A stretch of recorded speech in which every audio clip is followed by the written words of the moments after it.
नमस्कार सुलेश परिवार में मैं शेखर पांडे आप सभी भाई बहनों का उचित राज भी स्वागत करता हूं। उम्मीद के साथ कि ठीक होंगे, पढ़ाई लिखाई भी बेहतर तरीके से सबकी चल भी रही होगी। प्रथम विश्व युद्ध के अंतर्गत पिछले क्लास में हम लोगों ने बात को समझा हुआ था कि कैसे एक दीर्घकालिक पृष्ठभूमि के रूप में प्रथम विश्व युद्ध की घटना संभव हो पा रही है। आपको अनेक तौर तरीकों से यह समझाने का प्रयास किया कि वास्तव में यह जो प्रथम विश्व युद्ध की घटना हो रही है 20वीं सदी के दूसरे दशक में 1914 से लेकर के 1918 का दौर, तो इस वैश्विक घटना के पीछे जो सबसे मुख्य कारण रहा वह कारण था उपनिवेशवाद और साम्राज्यवाद की प्रतिस्पर्धा। तमाम सारे यूरोपीय देश विश्व के अलग अलग कोनों में अपने उपनिवेश स्थापित करने में व्यस्त हैं। उपनिवेश स्थापित होगा तो उनके देश में और आर्थिक समृद्धि होगी, विकास होगा, औद्योगिक क्रांति को और ज्यादा बल मिलेगा। इस प्रक्रिया में एक होड़ सी लगी हुई है। इस क्रम में तमाम सारे देशों के आर्थिक हित दूसरे देशों के द्वारा प्रभावित हो रहे हैं, व्यापार प्रभावित हो रहा है। तो एक प्रतिस्पर्धा की स्थिति उपनिवेशवाद के अंतर्गत देखने को मिली यूरोपीय देशों में। आपको यह भी बताया हुआ था कि 20वीं सदी के प्रथम दशक होते होते जब लगभग पूरी दुनिया को इन यूरोपीय देशों ने औपनिवेशिक प्रक्रिया के अंतर्गत अपने अपने नियंत्रण अधीन कर लिया था, अपने उपनिवेश बना लिए थे, अब औपनिवेशीकरण और ज्यादा संभव नहीं था और उपनिवेश नहीं बनाया जा सकता था। पूरी दुनिया के छोटे बड़े हर कोनों पर जहां संभव हो सकता था इन यूरोपीय देशों के द्वारा उपनिवेश अपने बनाए गए, उनका अपने मातृ देश के लिए उपयोग प्रयोग किया जा रहा है। अब समस्या ये कि वर्षों से दशकों से यह प्रक्रिया चली आ रही है, प्रतिस्पर्धा बढ़ी हुई है। ऐसे में यूरोप के यह देश अपने आंतरिक महाद्वीपीय मुद्दों में उलझ जाते हैं। यूरोप में ही कमजोर देशों के भूभाग को हड़पने की प्रक्रिया शुरू करते हैं, अर्थात यूरोप में ही साम्राज्यवादी घटनाएं देखने को मिलती हैं और इन्हीं साम्राज्यवादी घटनाओं के अंतर्गत कुछ ऐसी बातें हुई जो कि यूरोप को अंततः प्रथम विश्व युद्ध की कगार पर पहुंचा दिया था। आमतौर पे जो प्रथम विश्व युद्ध के बहुत सारे कारण बताए जाते हैं, ध्यान से समझेंगे। प्रथम विश्व युद्ध के अनेक जो कारण बताए जाते हैं, उन कारणों में कुछ विशेष पे बात करते हैं सम्मिलित रूप से, क्योंकि कोई एक कारण अपने आप में कोई पृथक कारण नहीं है, बल्कि ये सारे के सारे कारण जो हैं वह एक दूसरे से जुड़े हुए हैं। जैसे कारणों में सबसे पहला कारण आपको बताया था उपनिवेशवाद और साम्राज्यवाद। बात बिल्कुल वहीं की वहीं है, उपनिवेशवाद एवं साम्राज्यवाद। इसके अलावा यूरोपीय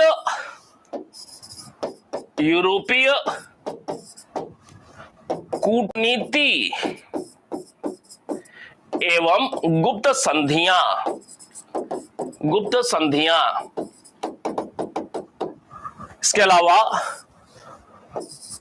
उग्र या विकृत राष्ट्रवाद, इसके अलावा कुछ और भी कारण, समाचार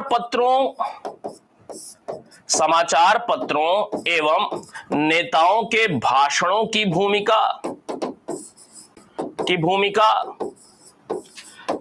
इसके अलावा सैन्यवाद,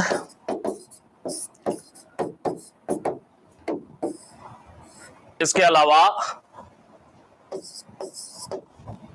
और कारणों में बात किया जा सकता है, जैसे साम्यवादी, कुछ इतिहासकार हैं, साम्यवादियों के द्वारा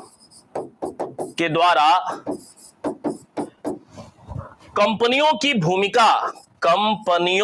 भूमिका भी बताई जा रही है। कंपनियों की भूमिका कौन बता रहा है? साम्यवादी इतिहासकार विशेष रूप से यह बताने का प्रयास कर रहे हैं। औद्योगिक क्रांति हुई, बहुत सारे कल कारखाने खुले, बहुत तकनीकी डेवलपमेंट हुआ, साइंस टेक का डेवलपमेंट हुआ, बहुत सारी हथियार निर्माता कंपनी अस्तित्व में आई। हथियार निर्माता कंपनियों ने सरकारों पर दबाव डालना शुरू किया कि हमारा हथियार बिकवाइए, हमारा हथियार बेचने में हमारी मदद करिए। अब हथियार कैसे बेचा जाएगा?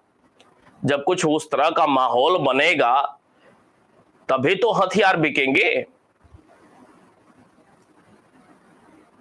तो प्रथम विश्व युद्ध के होने में इन कंपनियों की भी भूमिका बताई जा रही है साम्यवादी इतिहासकारों के द्वारा।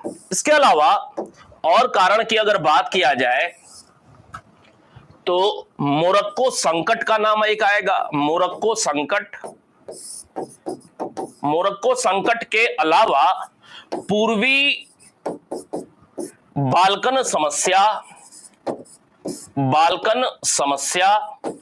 क्राइसिस, और लास्ट में एक तात्कालिक कारण आ जाएगा। तात्कालिक कारण ऑस्ट्रिया के राजकुमार फर्डिनेंड की हत्या। ऑस्ट्रिया के राजकुमार जो अगर जीवित रहता तो शायद अगला वह ऑस्ट्रिया का राजा बनता, लेकिन राजा बनने के पहले राजकुमार है। राजकुमार की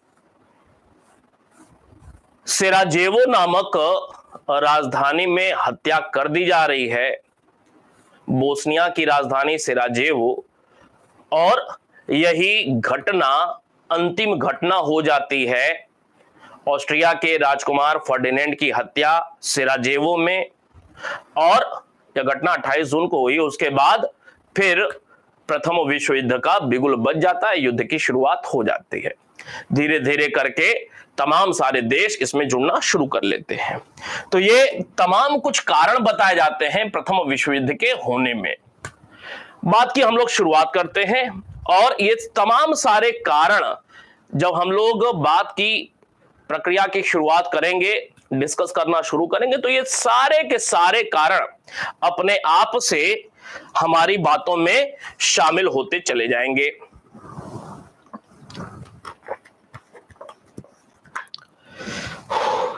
इसमें एक चीज और, अंतरराष्ट्रीय संस्था का अभाव। एक चीज और, किसी अंतरराष्ट्रीय संस्था का अभाव होना। अंतरराष्ट्रीय संस्था का अभाव, यह भी अपने आप में एक महत्वपूर्ण मुद्दा बनता है। बात को आगे ले चलेंगे। आपको यह जानकारी है कि 1871 में एक संधि हुई थी जिसका नाम था फ्रैंकफर्ट की संधि। फ्रैंकफर्ट की संधि 1871 में किसके किसके बीच हुई थी? तो यह जो संधि हुई वह जर्मनी और फ्रांस के बीच हुई थी, और इस संधि के तहत ही जर्मनी का एकीकरण हुआ था। क्यों यह संधि हुई? क्योंकि फ्रांस एक युद्ध में जर्मनी से हार गया, सेडान युद्ध में हार गया। युद्ध में इसकी हार हुई थी 1870 में, इसके बाद ही फ्रैंकफर्ट की संधि हुई थी 1871 में। बड़ा ही महत्वपूर्ण है, क्योंकि फ्रैंकफर्ट की संधि को रिसने वाला घाव कहा गया था। प्रथम विश्व युद्ध के होने में यह जो संधि है वह एक रिसने वाला घाव था। क्यों? क्योंकि यह जो संधि हुई 1871 फ्रैंकफर्ट की संधि, यह संधि फ्रांस के लिए कैसी एक संधि रही? अपमानजनक संधि रही। अपमानजनक संधि क्यों? क्योंकि इस संधि में क्या क्या कुछ शर्तें देखने को मिली। अपमानजनक थी क्योंकि एक तो फ्रांस से अल्सास लॉरेन का क्षेत्र ले लिया गया था। अल्सास लॉरेन का क्षेत्र फ्रांस से ले लिया गया था। संधि में क्या क्या बातें थीं? दूसरी बात कि फ्रांस पे करोड़ों में युद्ध हर्जाना आरोपित किया गया।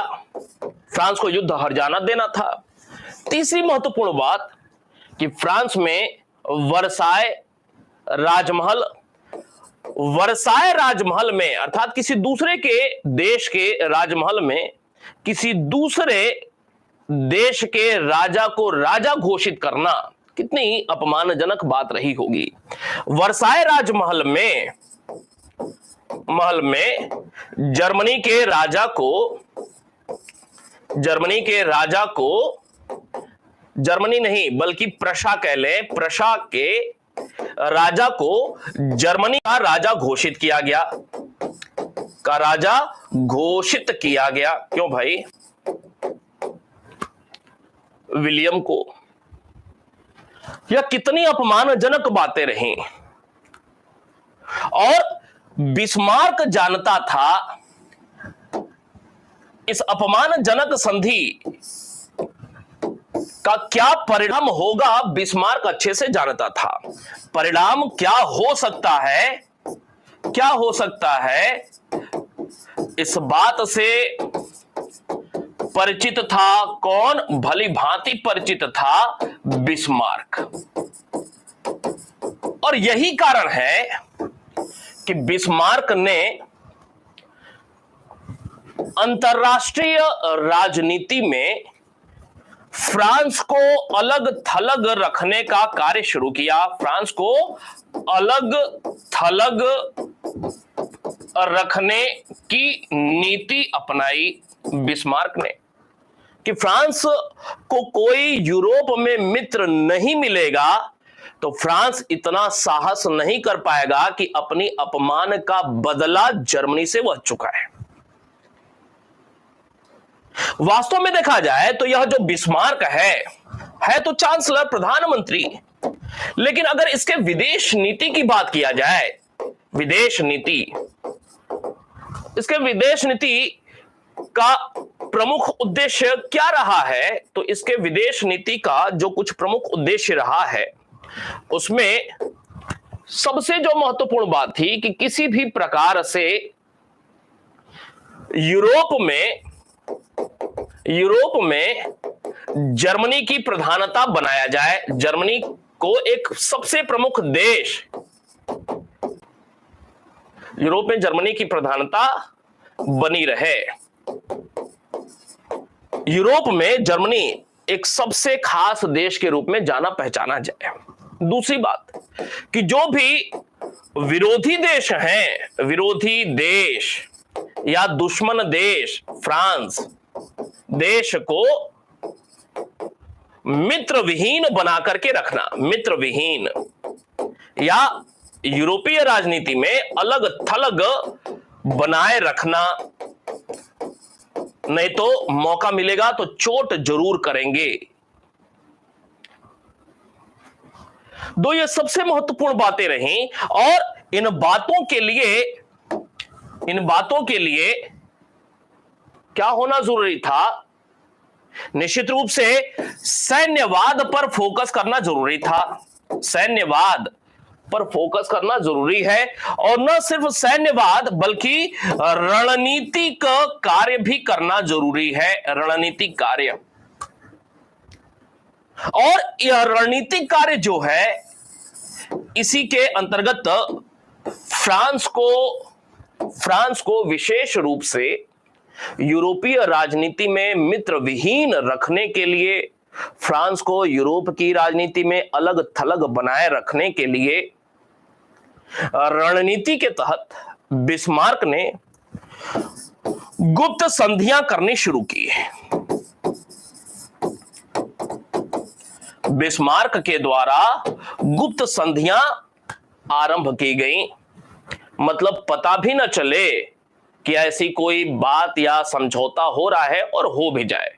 अर्थात यूरोप के जो सबसे महत्वपूर्ण देश हैं उनको बिस्मार्क अपने साथ बस मिला करके चले, यही उसकी रणनीति थी जर्मनी की या बिस्मार्क की, ताकि फ्रांस अलग थलग बना रहे। हालांकि यह बहुत दूरदर्शी सोच तो नहीं थी, यह बहुत दूरदर्शी सोच तो नहीं थी कि भाई जब तक बिस्मार्क है तभी तक उसकी नीतियां काम करेंगी ना, आज नहीं कल बिस्मार्क जाएगा। बिस्मार्क के पास जैसी दूरदर्शिता है, जैसी योग्यता है, जरूरी थोड़ी है कि सारे लोगों में वैसी योग्यता हो, दूरदर्शिता हो। दूसरी बात कि यह जो बिस्मार्क की फ्रांस को अलग थलग बनाए रखने की अव्यावहारिक रणनीति रही,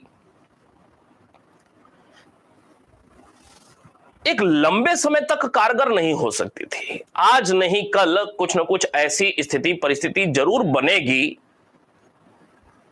कि फ्रांस मजबूत होगा, अर्थात इतिहास की धारा को यहां बिस्मार्क समझने में चूक कर जाता है।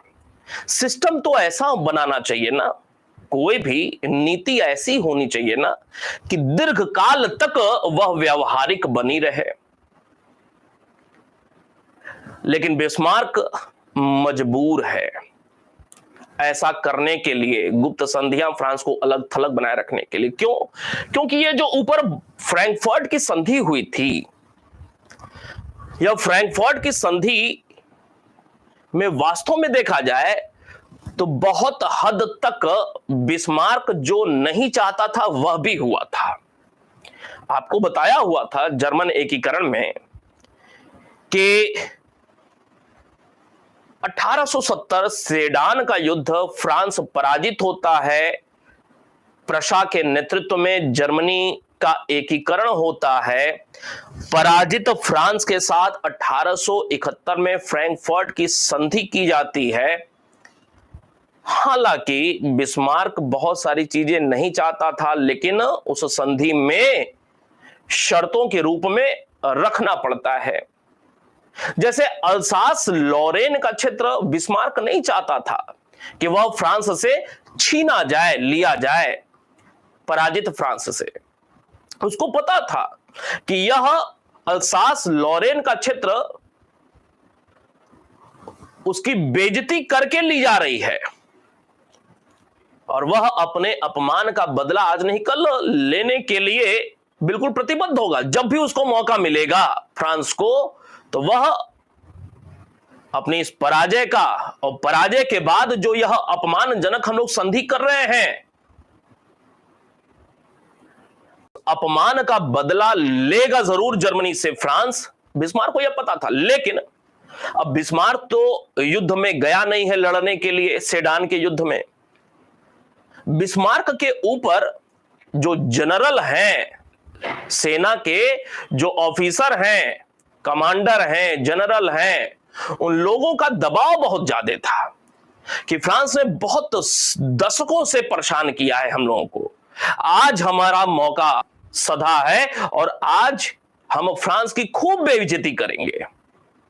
अर्थात अपने जनरलों, अपने कमांडर्स, अपने आर्मी ऑफिसर्स के दबाव में बिस्मार्क मजबूरी में, अब सेना की अवहेलना नहीं कर सकता था, युद्ध वही सेना लड़ रही है, तो मजबूरी में अल्सास लॉरेन का क्षेत्र, युद्ध हर्जाना आदि लेना पड़ा था। हालांकि उसके पहले ही देखिए 1866 में जब प्रशा के नेतृत्व में जर्मनी ने ऑस्ट्रिया के साथ युद्ध किया था, ऑस्ट्रिया के साथ जब सेडोवा का युद्ध किया था 1866 में, तो प्राग की संधि की थी और वह अपमानजनक संधि नहीं थी। यही कारण था कि बिस्मार्क के कहने पर फ्रांस का साथ देने के लिए नहीं आया था सेडान के युद्ध में ऑस्ट्रिया, वह तटस्थ रहा था, लेकिन फ्रांस के साथ अपमानजनक संधि हो गई थी। तो बिस्मार्क मजबूर है कि जो होना था फ्रैंकफर्ट संधि में तो हो गया, लेकिन आगे कुछ ऐसा सीन क्रिएट किया जाए यूरोप की राजनीति में कि फ्रांस मजबूत न होने पाए, मित्र विहीन बना रहे, कोई देश जर्मनी के खिलाफ उसकी सहायता न करे, जर्मनी के खिलाफ कोई देश उसकी सहायता न करे, तो जर्मनी को भी कमजोर नहीं रखना है, जर्मनी को भी मजबूती प्रदान करना है। तो मजबूती कहां से आएगी? यहां से आएगी, मजबूती सैन्यवाद से आएगी। अर्थात यूरोप के महत्वपूर्ण देशों को लगे कि नहीं, जर्मनी भी मजबूत है, अगर हम उसके विरोध में जाते हैं तो हमारे लिए भी बहुत अच्छा नहीं होगा। तो बिस्मार्क पूरी रणनीति माहौल को समझते हुए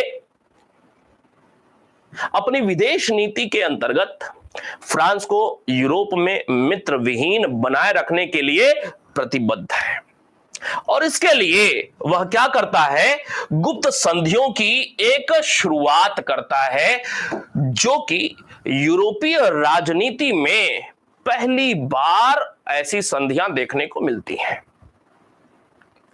यूरोप की राजनीति में यह जो बिस्मार्क की गुप्त संधियां हैं, वह पहली बार देखने को मिली, क्योंकि यूरोप में इसके पहले जब भी संधि कोई हुई थी तो वह या तो विकास को लेकर के, डेवलपमेंट को लेकर के संधि हुई, या कभी युद्ध की स्थिति बनी तब संधि किन्हीं देश के बीच में हो रही है। लेकिन बिस्मार्क जो यह गुप्त संधि कर रहा है, यह शांति काल में कर रहा है, युद्ध काल में नहीं, यह शांति काल में संधि किया जा रहा है।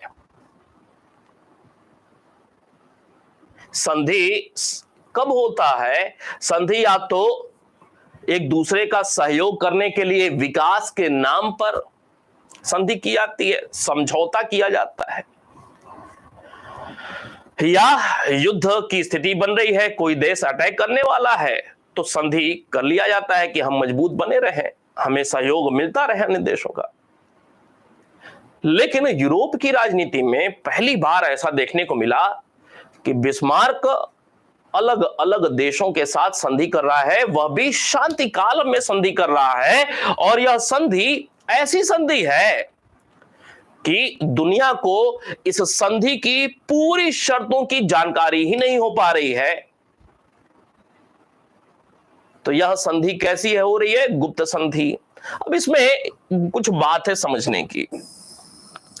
यह जो गुप्त संधि हो रही है, गुप्त संधि, तो यहां पे इस गुप्त संधि की भी एक खास बात रही, किसी न किसी तरीके से, किसी न किसी तरीके से कुछ बातें लीक हो जाया करती थी, लीक हो जाती थी, लीक हो जाती थी। अब ये लीक हो जाती थी कि लीक करा दी जाती थी, मतलब माहौल बना रहे बढ़िया जर्मनी के फेवर में, तो बातें कुछ लीक कर दी जाती थी या करा दी जाती थी। शांति काल में यह गुप्त समझौते हो रहे हैं। ऐसे में क्या होता है? ऐसे में इन दोनों की वजह से क्या हो रहा था? यूरोप में बिस्मार्क की इन गुप्त संधियों की वजह से क्या होता है? यूरोप में भय, शंका, संदेह का वातावरण बनता है, वातावरण। और इस भय, शंका, संदेह के वातावरण की वजह से ही अंततः क्या हुआ था? अंततः इसी वजह से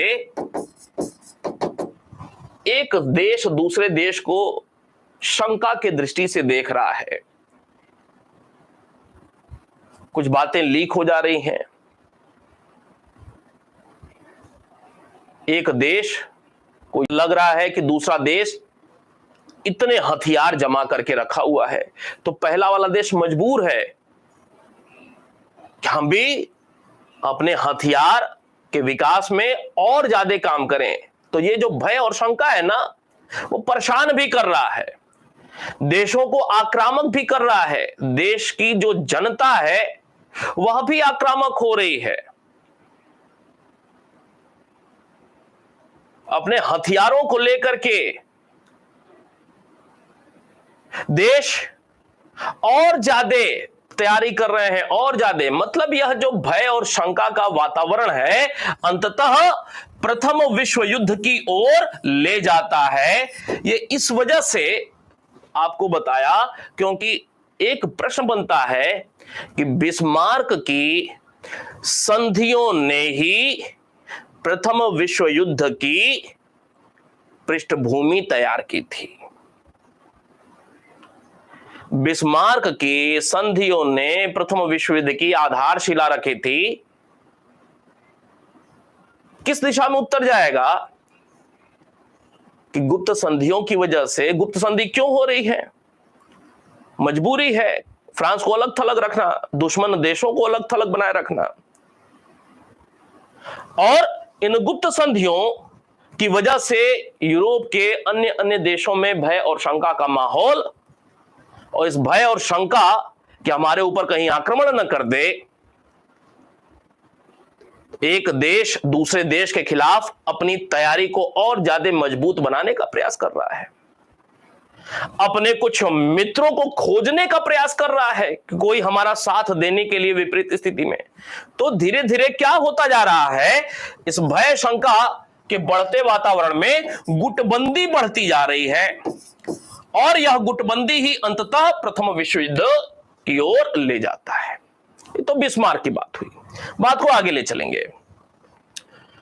तो ये जो बिस्मार्क है उसकी विदेश नीति के अंतर्गत ही एक रणनीतिक तौर पे गुप्त संधियां देखने को मिलती हैं।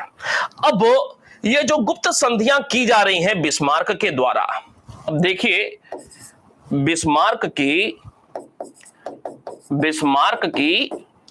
संधियां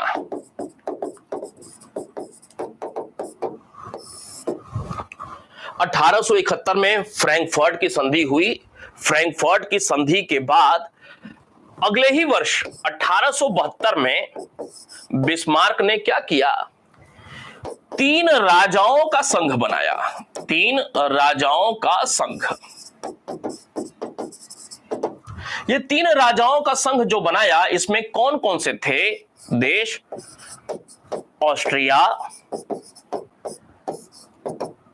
रसिया और जर्मनी। जर्मनी का राजा विलियम, रूस का राजा जार अलेक्जेंडर द्वितीय, ऑस्ट्रिया का फ्रांसिस जोसेफ।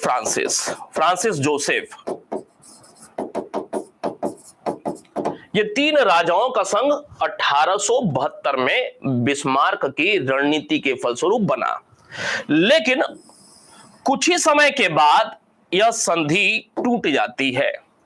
क्यों? क्योंकि समस्या यह रही कि यह जो ऑस्ट्रिया है और यह जो रूस है, इन दोनों के बीच प्रतिद्वंदिता थी। प्रतिद्वंदिता कहां पर थी? बाल्कन क्षेत्र में दोनों के हित प्रभावित थे, दोनों के हित टकराते थे, दोनों के हित में टकराहट थी, टकराहट। बाल्कन, बाल्कन क्षेत्र क्या है? बाल्कन क्षेत्र तुर्की, जब एटलस देखेंगे तो एशिया महाद्वीप का जो सबसे पश्चिमी क्षेत्र है वह तुर्की है, और तुर्की यूरोप से बिल्कुल सटा हुआ है। तुर्की जो कि मुख्य रूप से एशिया का भाग था, लेकिन तुर्की में ऑटोमन साम्राज्य, उस्मानिया साम्राज्य का शासन था।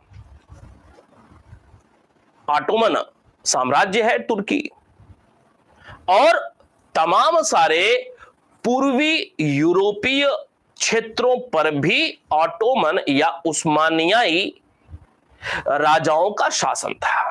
अर्थात ऑटोमन जो साम्राज्य था तुर्की के नेतृत्व में, खलीफा वाला,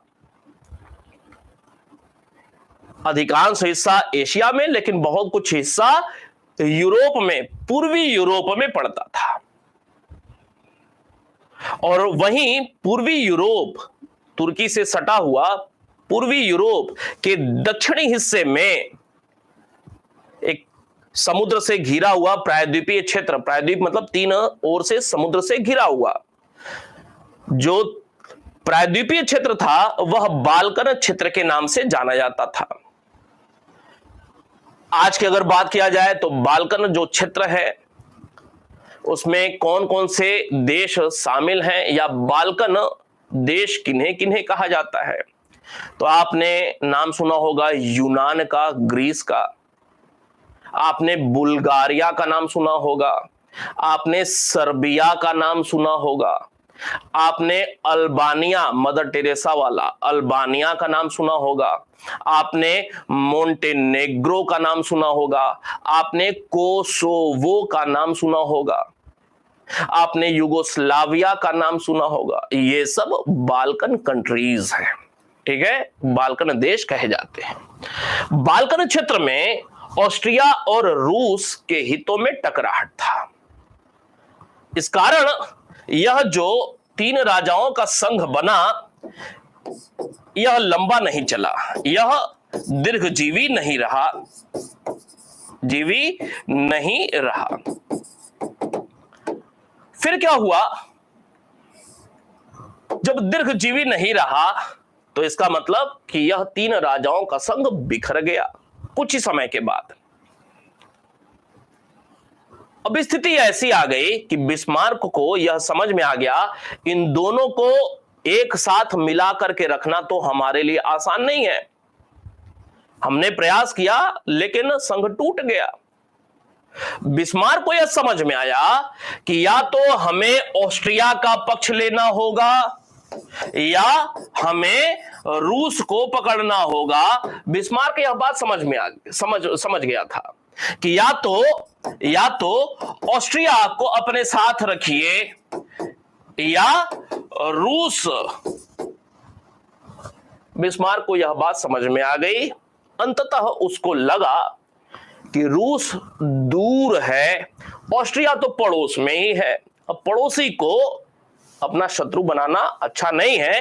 अंततः क्या हुआ? बिस्मार्क ने रणनीति के तहत ऑस्ट्रिया का पक्ष लिया, ऑस्ट्रिया का पक्ष लिया। ऑस्ट्रिया का पक्ष लिया कैसे? अब ऐसे तो लाउड स्पीकर लगा करके तो बिस्मार्क ने बोला नहीं होगा कि हम रूस को छोड़ रहे हैं, ऑस्ट्रिया को पकड़ रहे हैं, हम ऑस्ट्रिया का समर्थन करते रहेंगे। ऐसा तो हुआ नहीं होगा। कुछ ऐसा घटना हुआ होगा जिसमें बिस्मार्क या जर्मनी ऑस्ट्रिया की हां में हां मिला रहा है। उसे समझ में आ गया कि रूस का नहीं बल्कि ऑस्ट्रिया का। ऑस्ट्रिया और रूस में टकराहट है पहले से। हुआ यह कि 1878 में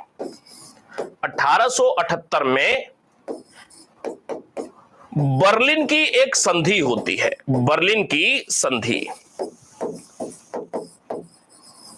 और इस 1878 महत्वपूर्ण है, 1878 के बर्लिन संधि में बिस्मार्क ने ऑस्ट्रिया का पक्ष लिया था, ऑस्ट्रिया के हित वाली कुछ बातें कही थी। इससे अपने आप से संदेश चला गया कि बिस्मार्क रूस की तुलना में ऑस्ट्रिया को ज्यादा सपोर्ट कर रहा है, ऑस्ट्रिया खुश है। तो ऐसे में क्या हुआ, इसकी वजह से रूस जर्मनी से नाराज हुआ, जर्मनी से नाराज हुआ। कौन? रूस। जबकि ऑस्ट्रिया खुश है, तो ऑस्ट्रिया खुश है तो 1879 में, अगले ही वर्ष 1879 में ऑस्ट्रिया एवं जर्मनी के बीच एक संधि होती है, गुप्त संधि, नाम है द्विगुट संधि। दो देशों की संधि, द्विगुट संधि, 1879 में। इसके बाद क्या हुआ, 1879 के बाद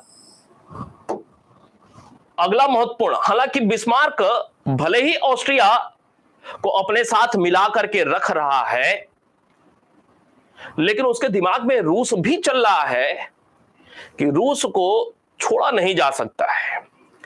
कहीं ऐसा ना हो कि फ्रांस रूस के साथ मिल जाए तो फ्रांस की शक्ति बढ़ेगी और फ्रांस कहीं पलटवार न करे।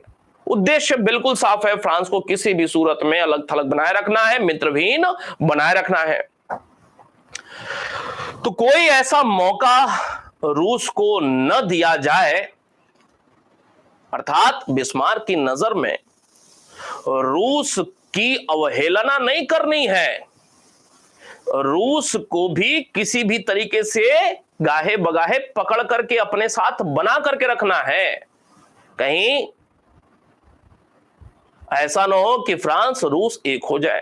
तो 1879 में द्विगुट संधि हुई, ऑस्ट्रिया पक्ष में है जर्मनी के। 1881 में फ्रांस ने ट्यूनीशिया पर अधिकार किया। ट्यूनीशिया अफ्रीकी देश, ट्यूनीशिया साम्राज्यवाद उपनिवेशवाद के अंतर्गत 1881 में फ्रांस ने ट्यूनीशिया पर अधिकार किया। और ट्यूनीशिया पर अधिकार इटली भी करना चाहता था। इटली अपना उपनिवेश बनाना चाहता था, फ्रांस अपना। लेकिन अंततः फ्रांस ट्यूनीशिया पर अधिकार कर लेता है। ऐसे में इटली और फ्रांस के रिश्ते बिगड़ते हैं। इस घटना की वजह से इटली एवं फ्रांस के रिश्ते बिगड़े, और जैसे ही रिश्ते बिगड़े मौका मिल गया बिस्मार्क को। बिस्मार्क ने क्या किया, इस घटना का लाभ उठाते हुए 1882 में क्या किया, ट्रिपल एलायंस बनाया। ट्रिपल एलायंस अर्थात त्रिगुट संधि किया। इस संधि में कौन कौन से देश रहे? जर्मनी तो है ही, ऑस्ट्रिया पहले से ही इसके साथ है द्विगुट संधि वाला, प्लस नाराज इटली भी फ्रांस के विरुद्ध जर्मनी के पाले में आ गया है। बात स्पष्ट है। 1882 में ट्रिपल एलायंस, त्रिगुट संधि, जर्मनी, ऑस्ट्रिया, इटली की। लेकिन यह जो ट्रिपल एलायंस रहा, यह भी दीर्घजीवी नहीं रहा। क्यों? क्योंकि ऑस्ट्रिया, ठीक वैसे ही जैसे ऑस्ट्रिया रूस का बाल्कन क्षेत्र में हित टकराहट होता था, वैसे ही ऑस्ट्रिया एवं इटली के रिश्ते बहुत अच्छे नहीं थे, सामान्य नहीं थे, सामान्य नहीं थे। इनके भी हितों में टकराव था और पुरानी रंजिश पहले से चली आ रही थी ऑस्ट्रिया और इटली वाली। तो यह संधि बहुत दीर्घजीवी नहीं रहा। 1882 ट्रिपल अलायंस, त्रिकुट संधि। फिर इसके बाद क्या हुआ? 1882 तक स्थिति क्या है? 1882 तक बिस्मार्क की स्थिति यही है ना कि घूम फिर करके अभी सिर्फ और सिर्फ ऑस्ट्रिया ही उसके पक्ष में है। रूस आया था, निकल गया, इटली आया, निकल गया हाथ से। बिस्मार्क का दिमाग चल रहा है। इटली हटा यहां से, इस संधि से, और यह कि हमें किसी गुट में शामिल नहीं होना है, हम तटस्थ रहेंगे। तो कुछ समय के लिए इटली से निश्चिंत है बिस्मार्क। लेकिन रूस चूंकि ऑस्ट्रिया का विरोधी है और ऑस्ट्रिया जर्मनी एक हुए हैं,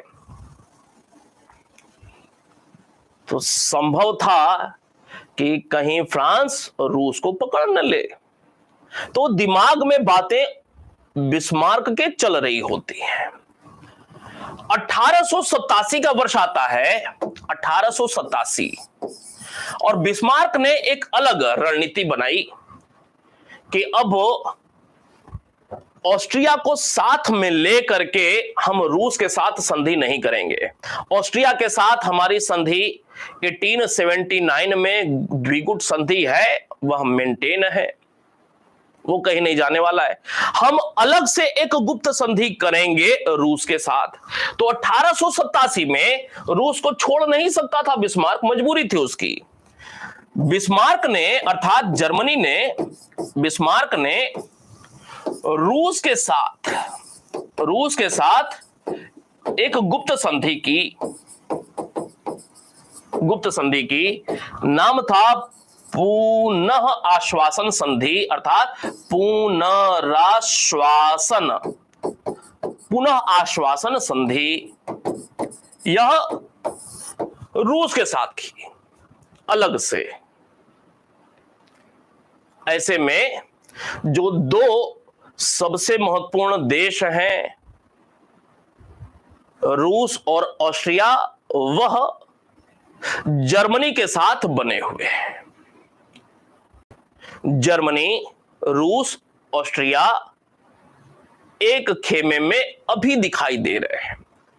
और इनके अलावा जो दो और देश फेमस हैं यूरोप के, वह एक तो फ्रांस है और एक इंग्लैंड है।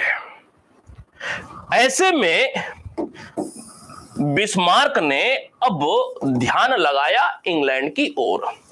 बिस्मार्क इंग्लैंड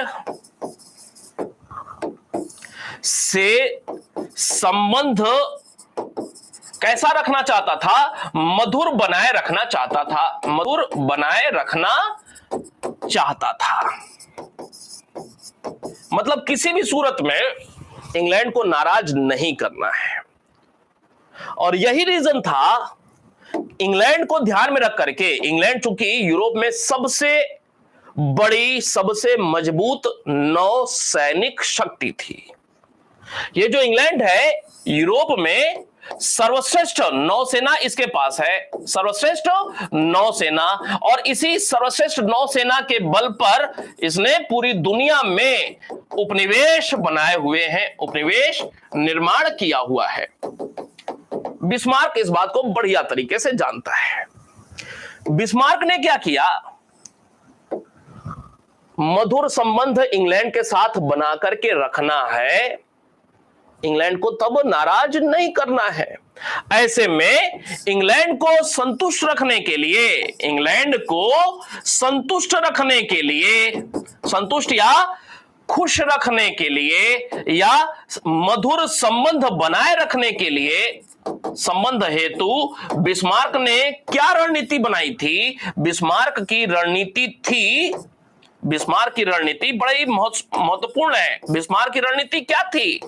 बिस्मार्क की रणनीति यह थी कि 1870 में जब जर्मनी का एकीकरण हुआ, जर्मनी का एकीकरण, तो तमाम सारे यूरोपीय देश इस बात को लेकर के आशंकित थे कि यूरोप का शक्ति संतुलन प्रभावित होगा। यूरोप के तमाम देश इस बात को लेकर के परेशान थे कि जैसे चल रहा है ठीक चल रहा है, क्या दिक्कत है, प्रशा जर्मनी बन जाएगा और शक्तिशाली हो जाएगा, तो यह भी उपनिवेशवाद, साम्राज्यवाद, औद्योगिक क्रांति और विकास जर्मनी का इन सारे मसलों में पड़ेगा, शक्ति संतुलन यूरोप का प्रभावित होगा। तो यूरोप के तमाम सारे देश इस शंका में थे कि जर्मनी का एकीकरण कहीं बाद में नुकसान न पहुंचाए, लेकिन अंततः जर्मनी का एकीकरण हुआ बिस्मार्क की वजह से।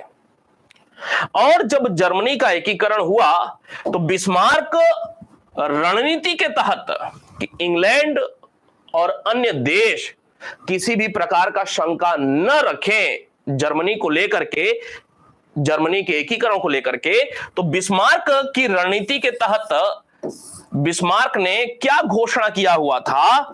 कहा था कि जर्मनी